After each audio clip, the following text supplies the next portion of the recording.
Hello, ladies and gentlemen, and welcome to this. This is your 1987 retro live commentary, which you give to you every single Thursday or every other Thursday, depending on schedules. I'm joined by my partner in crime, Rasslin Rantin. How are you doing, partner?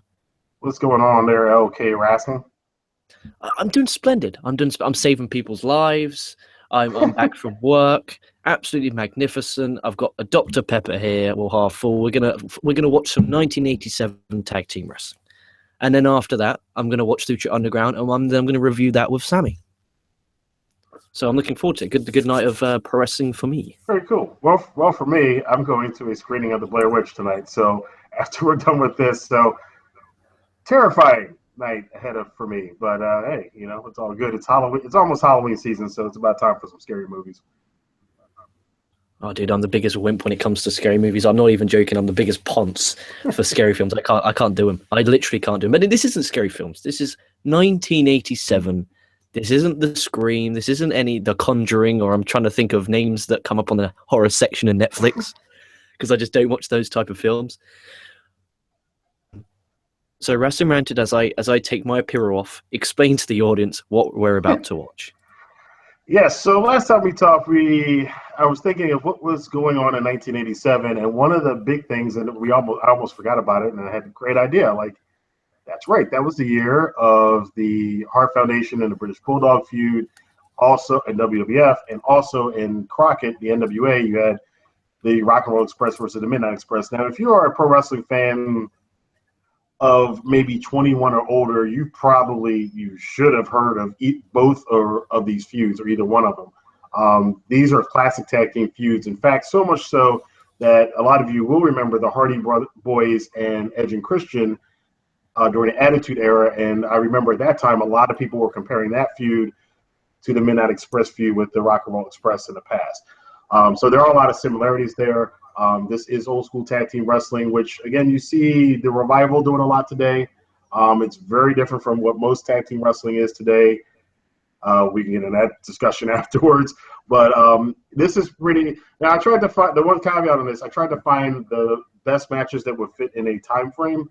The two matches we're going to watch tonight, one's from WWF Saturday Night's Main Event, and the other one is from the Great American Bash 1987. And these are kind of just samples of these feuds. So you guys are going to get a flavor of it. I do encourage you, if you do enjoy listening to us talk about this and watching them, again, we'll put the link down below so you guys can watch along with us. I definitely encourage you to go seek out some of their other matches that were house show matches and some other matches because they were a lot longer and a lot more involved. So you're going to get a flavor of it tonight. And then, again, as we always suggest, go look for things yourself. So, okay, what do you know about Rock and Roll Express, Midnight Express, Hart Foundation, British Bulldogs? I'm familiar with the Hart Foundation. I'm familiar with the Bulldogs. Oh, let's get the camera. I'm familiar with the Bulldogs, Hart Foundation. I'm not very familiar, I'll be honest, with the Rock and Roll Express and the Midnight Express. I've heard, and I get so confused with the two because they're just so similar. There's the Rockers, there's the Midnight Express, the Rock and Roll Express. It's all expressing. Like, it's just let see. I know that one has Robert Gibson, and doesn't one have Mickey Rourke or Ricky Morton? Well, they both. Yeah, Ricky and Robert are on the same team. They're both Rock and Roll Express. Okay, so I know the Rock and Roll Express then. Yeah. I know the Rock and Roll. I don't particularly know the Midnight Express. The Midnight Express with Jim Cornette. Yeah, that's the best thing. Okay. Yeah. Okay. So I know bits and pieces. Yeah, they were the ones that did that slam on that first retro review we did, that suplex on the floor. Oh, dude, that was nasty. Yeah. So we won't see anything that brutal. Again, this is probably a lesson in 1980s tag team wrestling. Like I said, these are anybody who was a fan at the time, if you asked them what were the best feuds of the 80s for tag team wrestling, these two feuds are like 1A and 1B as far as feuds for tag team wrestling. And when we used to have feuds for tag team wrestling that would draw houses, so we don't have that anymore. So when you're ready, just let me know, and we will press play. And then those of you who are following along, when we count down, press play. You can watch it along with us on the Daily Motion link as we give commentary on this as well. Which is how you should watch this. I mean, if you're not, I'm sorry. Like, what are you doing? Yeah, you're just going to watch us, like, snicker and laugh. Just watch us staring at our computer screen. That's a bit I guess it'll be difficult if you're on mobile. I guess that could be very difficult. Yeah, that's true. But That could be very hey, difficult. we shall see. All Hmm. right, so you ready? Go on, get the final countdown. In five, four, three, two, one, play.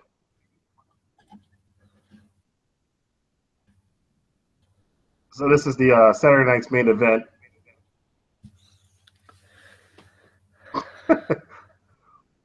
With Gene Okerlund. Dude,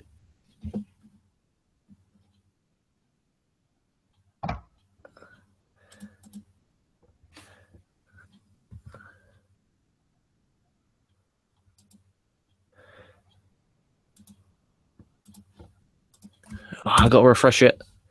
Okay. There was no fucking. There was no There was no picture. I just had audio. Back to you, Vince McMahon. Just carry on. I'll catch up. All right. Just tell me where you are. I'll let you know where Dude, I am.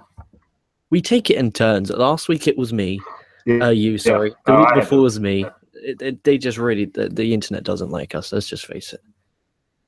Now, and it's a hard thing. Like all these old tapes or videos, I've noticed like they have just like audio syncing issues with like lots of them.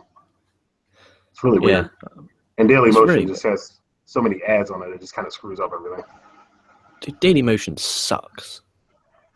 Yeah, but it's the only place we can actually because you can't put this on YouTube. So No, you can't, can you? Right, let's try and get this to work now. What time are you on? I am on 1 minute and 22 seconds. But I would suggest people go back to 1 minute at 1 minute.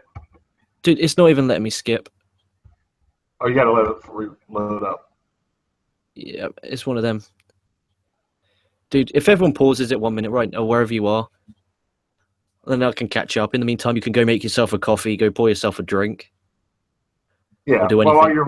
while you're catching up, I'll explain the backstory because some people might be confused. The very first scene, you got a guy with the Midnight Express with the Heart Foundation, who's Dangerous Danny Davis. Now, Danny Davis was a referee originally in the WWF, and they worked this angle, which I think was pretty cool angle, where in '86 he refereed the match where Tito Santana lost the Intercontinental Championship to Randy Savage, and there was controversy about it. And then about a year later, the British Bulldogs lost the tag titles to a very fast count. That Danny Davis refereed that match too. So it came out that this referee was kind of corrupt and working for Jimmy Hart or whatever, and that he got suspended for life from refereeing. I remember that. Actually, he wasn't because he was by the Attitude Era. He was a referee again, which was kind of funny. But he was suspended for life as a referee, so he became a wrestler. And basically, there was a overarching feud where the Bulldogs and Tito Santana are kind of mad at Danny Davis because he cost them their championships. And Danny Davis, of course, here is going to be managed by the Mouth of the South, Jimmy Hart, who obviously benefited greatly from Danny Davis being a crooked referee. I'm there. I'm here. Right, so I'm at one. What time are you on? I'm at 1 minute exactly. 1 minute exactly. All right. Okay, another All right. countdown. Here we go. Second countdown. All right. 3, 2, 1, go. Oh, yes, the Matilda, the Bulldog.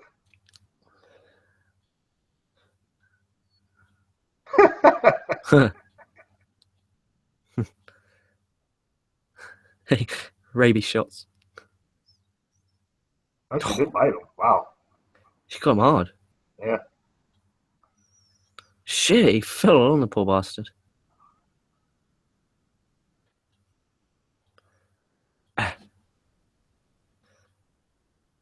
Wow. The ring looks so big. Yeah. And this is all that WrestleMania 3 money. Like, if you look at WWF in 85, 86, and then look at it 87, 88, like the production quality, the cameras, it's like night and day.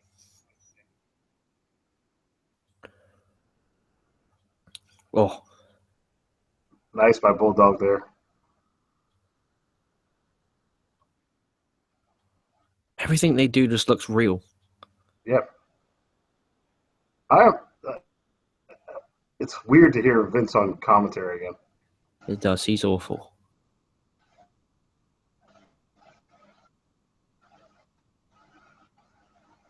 But I love Jesse. Yeah, we agreed that on the latest episode, wasn't it? Last episode. What was I going to say? Dynamite Kid looks like Davey Richards in his ROH run. Yeah. Or Benoit. Yeah, that was the big thing is that I never realized because I saw Dynamite before Benoit, and until I went back and looked at some of these old British Bulldog matches, I never realized how much Benoit and Davey Boy do look alike.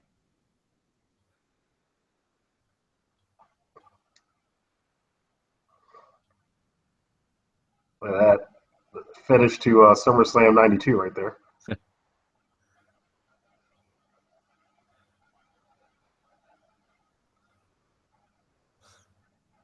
What a maneuver. That's his thing, isn't it? That is his thing. Dude, Jim Neidhart, what the fuck? Like, well, you know where Natty gets her body shape from. well, he's in a lot better shape than what he was during the early parts of the Attitude Era, that's for sure. Oh, yeah. Well, Neidhart could go back then. He was, he was decent.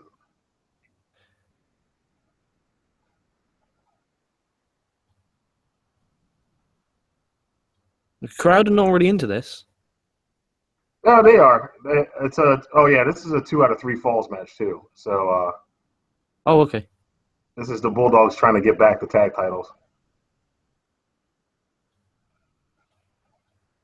But it's a WWF crowd. They, no offense, but they tended to just kind of stare, and then until something really big happens, and then they pop like crazy. So it's kind of the way it's always been that way.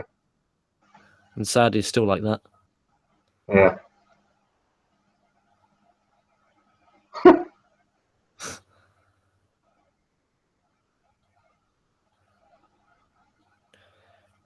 Bret Hart's knee pads over his tights is really annoying me. Yeah. Well, actually, they all have that. They all have it. It's really annoying. It's really frustrating. Neidhart's a pro. Yeah. Neidhart cares about his look. Yeah, I never noticed that. That was kind of the look back then, though. A lot of guys had the knee pads outside of the long tights. I bet it's a pain in the ass to get them underneath, though. Yeah. Because they look really tight.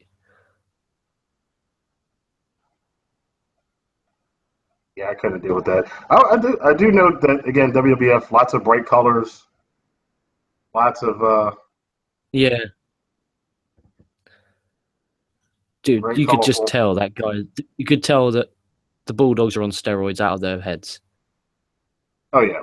87, this is Roy era here. What's Kid doing now? Hold on. Here you go. I think I'm a little bit ahead of you. Or behind you. He just did a headbutt. What's your time code right now? I can't see it. My time is 5:52. Oh, okay. Well, I'm not that far behind you. Oh, yeah. This is about to go into insanity time. There goes Tito after Danny Davis. What's Dynamite Kid doing right now? Getting beat up. No, right now, as in right now. On the 15th of September 2016. What is he doing? Oh, you mean what's he doing? Not in a match, as far as in life. Yeah. Oh, well, he a while ago had a really serious bout with drug addiction. He had a serious back injury, I want to say in the early 90s, late 80s. He was confined to a wheelchair. He hasn't been doing good for a long time. I think he's still alive, according to the last interview I heard from Bret Hart a couple years ago. But he got really messed up. I think it was he did an apron spot, which is why these apron spots they're doing these days kind of make me cringe a little bit. That's how Dynamite Kid got injured. And then it got exacerbated in another match, and then he just wound up paralyzed. Fuck. He's got a bloody nose in this match.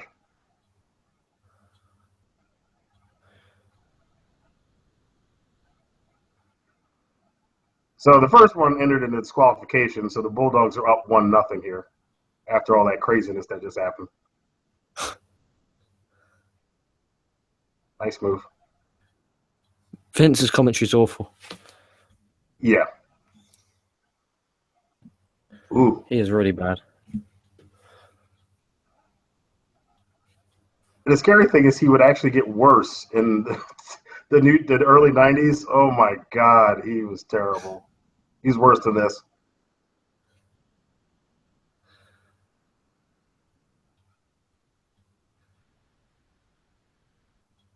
Oh. There you go. There's that old tag. That's the stuff I'm talking about, like old tag team stuff, like cutting off the guy.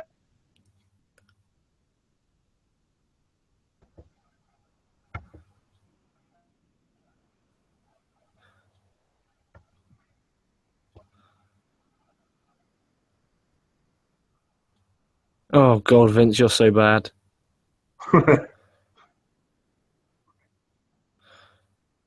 What? So the crowd are like just sitting still for nothing for the wrestling, and then when they run on the outside, they go batshit crazy. Yeah.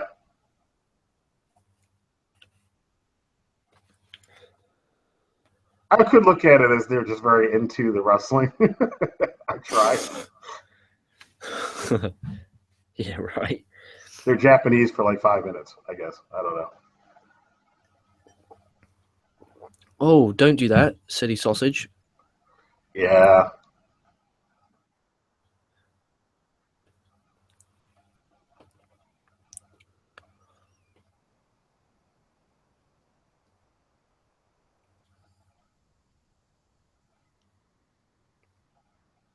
I didn't realize just how bad Vince was. Yeah. It's like he makes Michael Cole look like he's good at his job. Oh, That's probably why he likes Cole and hated JR. Oh, yeah. The classic Brit Hitman spot, crotching himself in the ropes. ropes look really loose. Yeah. Hot tag. A hot tag. Oh, my God.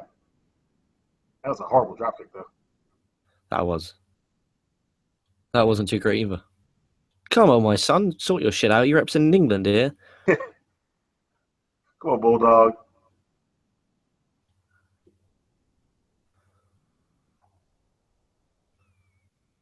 Oh, what are you doing, Vince? You suck.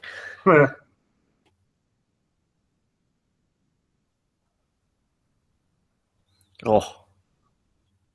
Get that up there. That's impressive.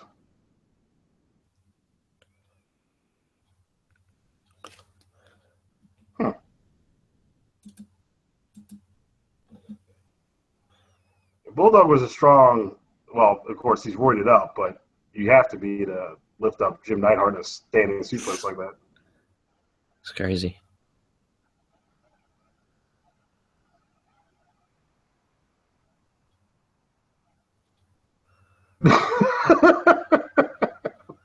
McMahon. Oh. God. There's a little bit of Mr. McMahon there. Shut up. God, he sounds like a little girl. Nicely done, everybody. Santana. Unbelievable. Yeah, going nuts now. Holy fuck.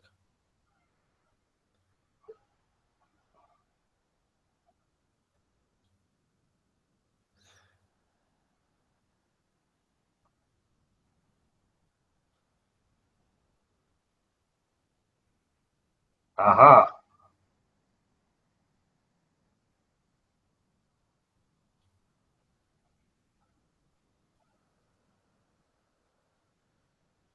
But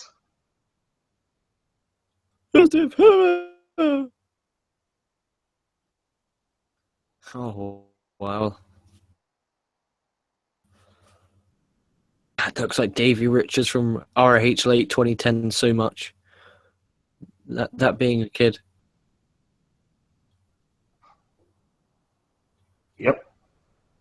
Which is a funny rule that you can't win a 2 out of 3 on disqualification, but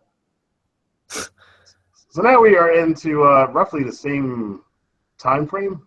This was July of '87. So this is Midnight Express and Rock and Roll Express from Great American Bash, and we actually have the Midnight Express's original music this time. David B. Martin. Ugly fuckers.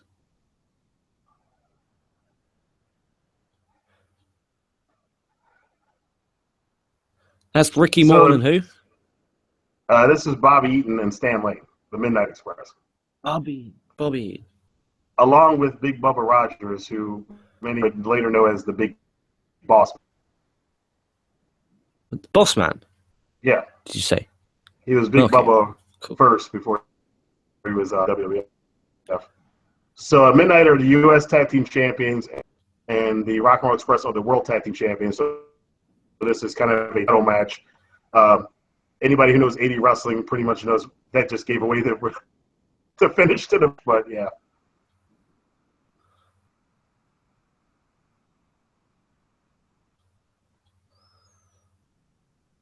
We are in Atlanta, Georgia, home base of Crockett and later WCW. So.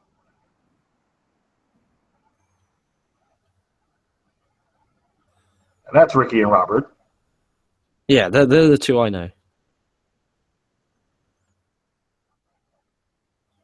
I know Bobby Eaton because he was missing a few weeks ago, wasn't he? Yeah. Poor Bobby.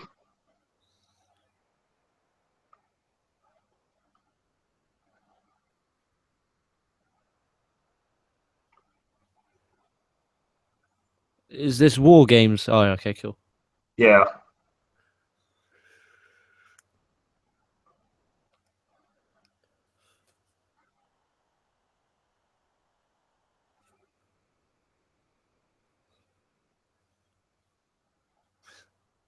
Combined wrestling weight.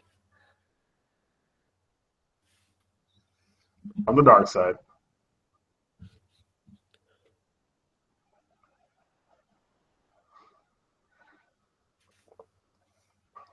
I do miss the days of having two rings and the War Games kind of stuff. Mm.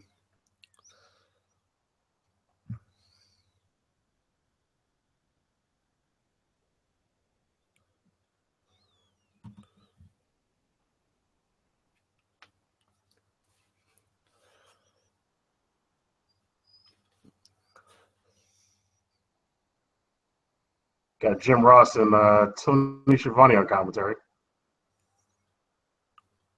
JR sounds so different. Yeah.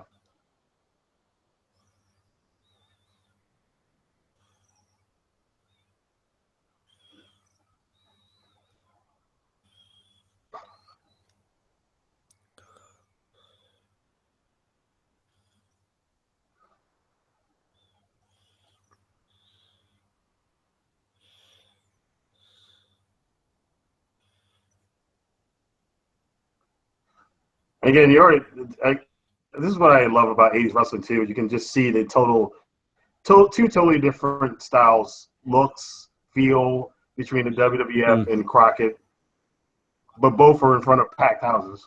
If I'm live back then, I'd definitely watch NWA.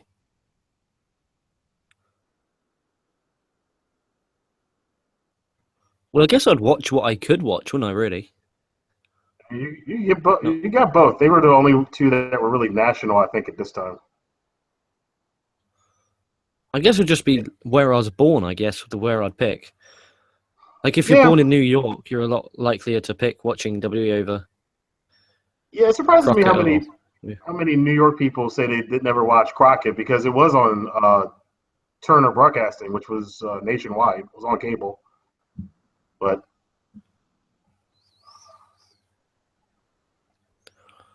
I had the fortune of living on the Mason-Dixon line, so we got WWF and we got Crockett pretty regularly in Baltimore. So.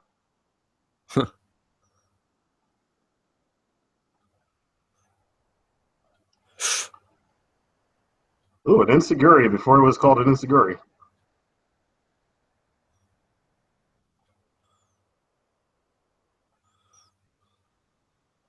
The rings tied together. That's funny. Yeah. Ooh, Big Bubba. I So actually this was. Go ahead. I was about to say this must be close to when Bossman came to WWE. Yeah, it's about a How year close is from now. this? He would be, I think it was 88, 89. Yeah, 'cause I think he was on Mania 5, wasn't he, with Akeem? Yeah, Because I know that he wrestled at 6 against. I think he wrestled Akeem at 6, and I think they tagged at 5, so it must be close. nice pace, nice arm Oh, drag. A dragon arm drag. And there's Tommy Young, the sliding referee. He's sliding as always. is he? I'll watch him.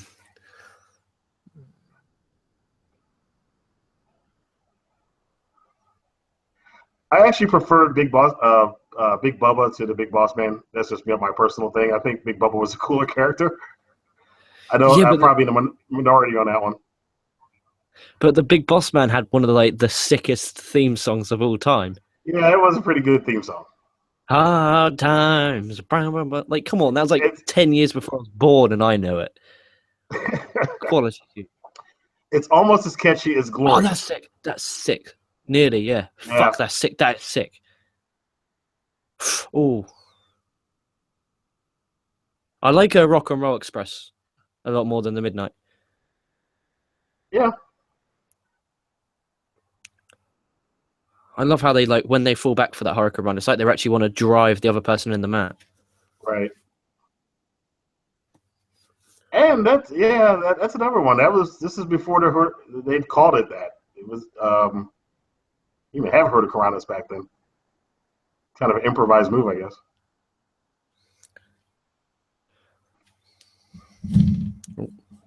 But they are, this is traditional tag team wrestling. The faces kind of work all over the place, and Oh, then there we go. Heels get the advantage.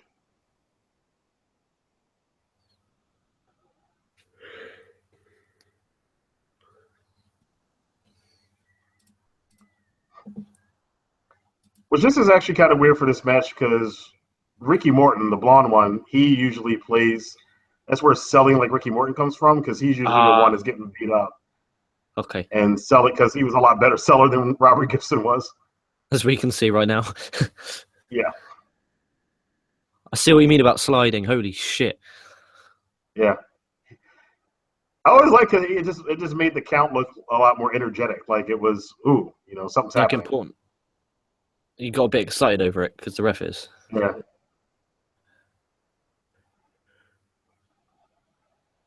Uh-oh. You hear all the girls losing their shit. I Robert Gibson is not an attractive dude. I never got why all the women loved Ricky and Robert, I don't know. Yeah, but I don't know but why women. I don't know why women found Shawn Michaels so attractive. But yeah, I get him a little bit more than I get these two. Like, Robert Gibson's pretty much a hillbilly. He looks like a hill. He's got the mullet, the hairy chest oh and yeah, everything. I don't see it, but oh, nice. Vintage Midnight Express tag team move, the trip into the elbow.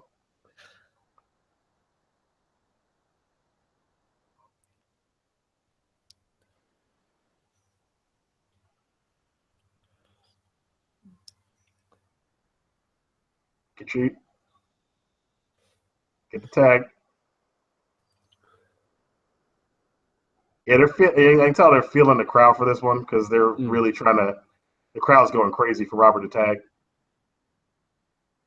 So draw it out a little bit longer. There it is. it's weird seeing punches in the hot tag. Yeah, you don't even see. Well, punches have kind of gone away again. That's annoyed me. If you're fighting someone, you're gonna Oh, punch them. there's the finisher, double drop kick.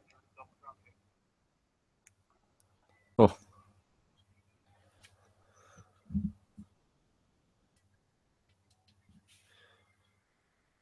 I love this spot. oh, Yeah, that is still a badass. I love that spot because Boss Man's so athletic, and I love I love the fact that they left the hat in the ring. That's brilliant.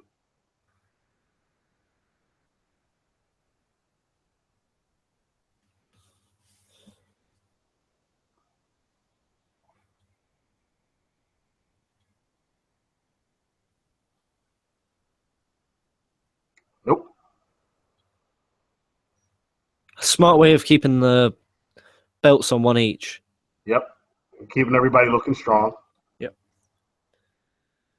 And then slain by Boss Man. I always love that spot where the hat and the referee is not stupid. He sees the hat. He's like, "Come on." I didn't see it, but how the hell did his hat get in the ring? Come on.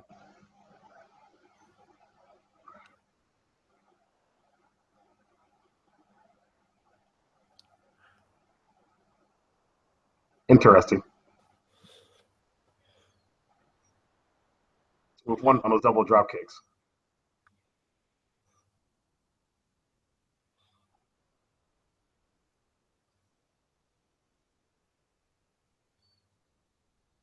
You got in there quick, to be fair to him. You got in there really that quick. Is pretty. For a big man. Yay, like a roll. So there you are. That is your introduction to tag teams from 1987. Two of their more popular or more famous matches, but certainly not some of their best matches. And again, the reason why is because these teams wrestled hour-long matches before, and we don't have 2 hours to watch their best matches. So this is a good taste. But their hour-long matches are fucking excellent. If you want to see like real like brilliant slow burn wrestling and just a build and a build and a build and a build to a finish, definitely check out. I think there's this Capital Center for the British Bulldogs and the Hart Foundation. That match is excellent. Was a it was a house show, but they had commentary for it. And Midnight and Rock and Roll Express had a bunch of matches on NWA Pro Wrestling, which is not on the network. But if you can find it, I think it's on YouTube and Daily Motion. It's probably like a 45-minute match. It's excellent, too. Okay. That's so, what did you think here, okay, of your introduction to 80s tag team, to the 80s most famous tag team feuds? I liked both matches. It wasn't as good as obviously it wasn't as good as Randy Savage versus Ricky Steamboat Mania 3 we did last week. Yeah. I thought, what did we do for 86? I think we did 86. We did, what did we do? That was the show. Okay, so that was the NWA show. Okay, cool. So the NWA show in 86 I didn't particularly enjoy. The Savage Steamboat match was out of this world. I very enjoyed. No, it wasn't. It was the Starrcade 86. It was Magnum TA versus Tully Blanchard, wasn't it? Well, that was Starrcade 85. 85. Sorry, my years are mixed up. So yeah, but I did enjoy that. So that being said, I did enjoy this, but I prefer one-on-one. Yep. Like, because I've now seen good tag team, I've seen good singles. I prefer the one-on-one. But with that being said, in modern day wrestling, at times I would prefer a tag team match than a one-on-one match. I don't know why. Like my opinion is different. Maybe it's just the way they're produced. Like, because the hot tag is kind of like hot tag. He does his comeback and then they go home. It's not comeback, false finish, comeback, false finish, spot, end. Maybe that's the difference. They've just evolved in a different way. Yeah. Although here's the thing about tag team wrestling now, and I talked about this on one of the wrestling reviews, is that I noticed a lot of times you don't have like a lot of techniques that they use, cutting a guy off, distraction of a referee, all of that kind of stuff. Even having a hot tag the way you're supposed to have a hot tag, which is when the face has to get a whistle, you're just getting it. Spot fest with a lot of everybody's just kind of flying around doing their moves. And I tend to prefer, and I think probably just because I grew up on it, what the Revivals doing, American Alpha, because they're doing this kind of tag team wrestling, this era of Steiner's and stuff, where it's more of a match and you work the rules, and it's not everybody's not kind of flying in one at a time and hitting this and hitting that, and then he hits this and rolls out, and he hits that and rolls out. So there's something to be said for both. I think I don't know if you could have like if you were doing that style. I'm not so sure. I mean, I enjoyed the matches. Like, they weren't bad. It wasn't like the NWA WCW show from '85 where I just came out here and just said, quite frankly, it sucked. But I don't know. Maybe because I actually had emotional investment in TA and Blanchard because we saw the video package before and leading up to, and obviously I knew how fucking amazing Savage and Steamboat was. Plus it was at WrestleMania, plus in front of like 90 plus thousand people. Maybe it was just because, 88,000. So maybe that was why I just didn't feel how important they were. I liked. Now I've seen both. I prefer WWF Tag Team Wrestling. I preferred the Bulldogs and the Hart Foundation compared to the Rock and Roll Midnight Express. That must be said, but the age difference. The age difference did look quite big. The NWA looked very... I don't know if it was just depending on where you got the clips from, but the NWA looked a bit behind WWF at the time in production quality. Oh, yeah. Okay, so that wasn't just because I didn't particularly want to say it because maybe it was a bad copy that we were looking at. So I didn't want to say, oh, look, it's a shit picture quality because just in case that was just a bad copy. But the WWF looked superb. It looked pretty much no different to what they saw up until about 1999, 2000, 2001, whereas NWA still looked like it was back in 1985 with the Starrcade 85 cage match. Yep, that's a huge thing, a huge reason why WWF pulled away. Because you notice by the time you get to the early 90s, a lot of the other competition from the 80s went away. And one thing you can credit Vince with is he said this a lot. WrestleMania 3 made them a shit ton of money in 87. And it's almost night and day. If you look at a WWF show from 83, 84, 85, it looks very similar to what you see with Crockett. The arena's dark. The graphics are like kind of rudimentary graphics like you saw with the NWA show. But then after they made all that money in 86 and 87 with these big shows, you saw the production quality go up. The cameras were a lot crisper. The graphics were a lot crisper. The arenas, the ring setup, there was a lot of attention. And Vince always talked about that, how he reinvested into the product. Whereas Crockett, kind of like, we don't really need to. It's worked, so why change it? That was kind of their attitude. Yeah. So, and that's kind of a reason why in the next 2 years, Crockett will kind of go, well, one of the reasons why Crockett would kind of go away and the WWF would ascend. So all of this stuff, by the way, folks, is you're seeing the groundwork of what would be the Monday Night Wars is all of this stuff we're talking about right now. All would go into that.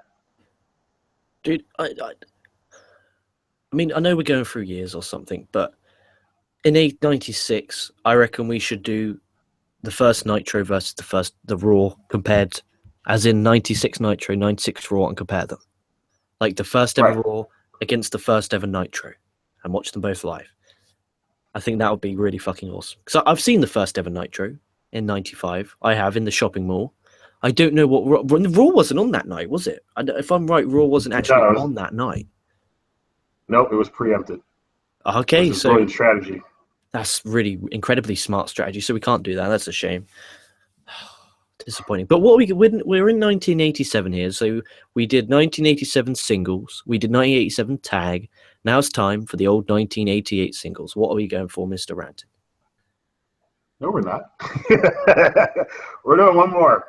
One more of 87. Okay. Because 88 doesn't have a lot to offer as far as like historic matches and memorable things. And the reason we have one more left in 87 is because, like I said, we're heading into things that led to the Monday Night War.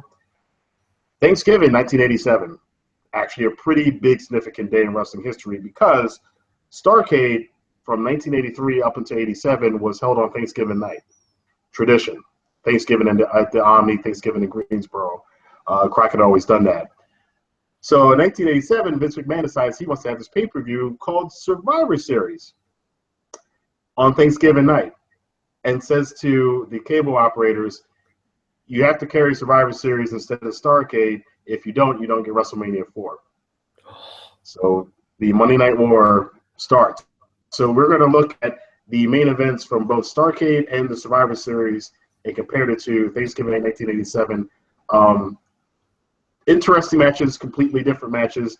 The one from Starrcade I want to review because I think it is a highly underrated match.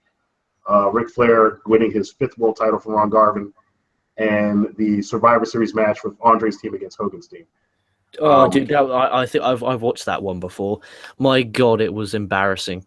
Absolute, dude. Andre's team, like, I dare to find one of them that's under 350 pounds. Yeah, Unbelievable. That was the funny thing at the time. I was like, Andre's team weighs like 8 tons. It's Bundy and One Man Gang and Andre. That's in itself is a team. But yeah, so the one will be funny to watch, and the other one will be. That match is actually a lot better than people give it credit for. So that'll close out 87. And then we'll get into 88. Like I said, 88. I tried looking the other day for 88. Man, there aren't any match of the years in 88. It's a hard year.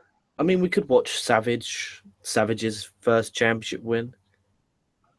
Yeah, WrestleMania, but we don't want to do every single year. Just keep doing WrestleMania. That's kind of a cop out. Yeah, I mean, I'm still like I'm trying to find some. It's like because there's Survivor Series, SummerSlam, and WrestleMania, and Royal Rumble. I don't want to watch. We could do the first ever Royal Rumble match. Yeah, I gotta see how long it is because if it's like because some of those earlier ones were pretty long. Like after everybody got in, it still went on for another 10 minutes. So I'm like. Boy, an hour and 20 minutes. I don't know about all that, but we could check out the I think that was the first one. Yeah, it was the 88 Royal Rumble. I'll check it out. See, we can probably do that one. I guess we'll do Crockett's last pay-per-view, which would be Great American Bash 88, which I was at 10 years old at the Baltimore Arena. Great American Bash 88, which was a great event for me. So we shall see. Fuck! Did any of you hear that thunder? Holy fuck. That was loud. Thor is coming after your ass. I just felt, oh shit. Yeah, it's going to be a stormy night here at the UK headquarters. It's going to be a very, let's say, windy one. Thankfully, we have the old insulation, so I should be fine. But fuck, nice. That thunder was loud. That thunder was loud. Don't let Thor knock you out there, buddy. I'll be right, because I'm about to watch some Lucha Underground. Oh. There you go. All right, boom. So next week, because we're taking a week after that off. So next week, we're going to do Thanksgiving night, 1987, kind of a significant night in the history of pro wrestling. So we're going to have a look at that and watch the matches, and then also talk about kind of the implications of what happened and how this would lead on towards the Monday Night Wars. Because, again, I always thought it was hysterical when Vince would bitch about Bischoff and Turner putting Nitro on opposite Raw. I'm like, didn't you fucking put shit on opposite Starrcade to knock out Crockett? Come on, dude. So, yeah, it's going to be fun. It'll be fun. I look forward to that. And where can the Instant Infantry find you? I will be on the YouTubes at Rasslin Rantin. You can just Google that. On Twitter at Rasslin Rantin with 3 S's, RASSSLIN. I am going to be doing a wrestling review this weekend. Lots of stuff to talk about because there's lots of news that came out this week. And doing a review of the CWC at some point the next day or next 24 hours. And what it means that we have Cruiserweight Wrestling back in WWE and WWE Monday Night Raw. So definitely check that out and let me know if you guys have any questions, any top 10s you want me to do. Any questions that I can try to trick LK with. God, I thought you were going to miss that, dude. Dude, I was like, oh, fuck. And then it was like, it hit me when he won against Samoa Joe at Hard Justice 07, and he won all the belts, and the IWGP was one of them. Yep. So there you go. So thanks for having me on, and go ahead. A commenter later on replied, after the show processed and back into not live comments, he put, it wasn't actually because when Brock Lesnar left in 06, it didn't become the it stopped becoming the IWGP title, so Kurt Angle didn't technically in the history books have the IWGP World Championship. Yeah, it is.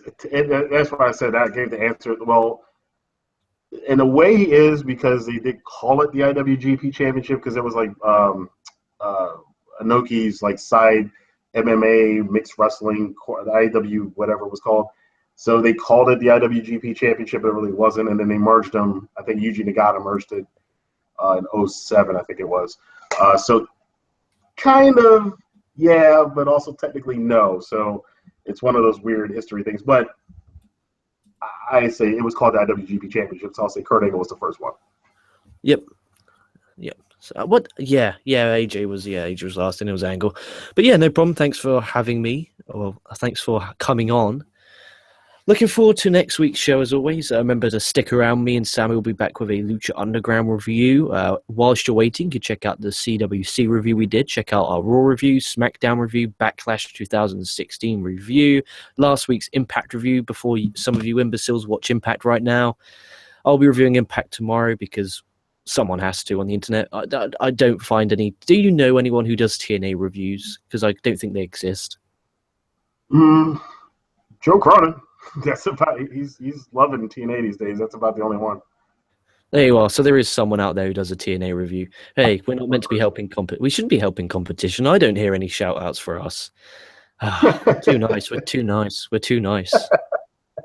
We're like WCW. We just give out we go, oh yeah, this, and this, and then the internet infantry search them up, find this guy, and then they're like, fuck you guys, fuck you. They give me a consistent weekly episodic TNA Impact Wrestling review. You guys don't. Oh, anyway, KocoSports.net by Dave Koco's book. Again, check out all our great reviews we've done. Like, comment, subscribe. Stay safe, stay well. From Rasslin Rantin and myself, we'll be catching your asses down the line.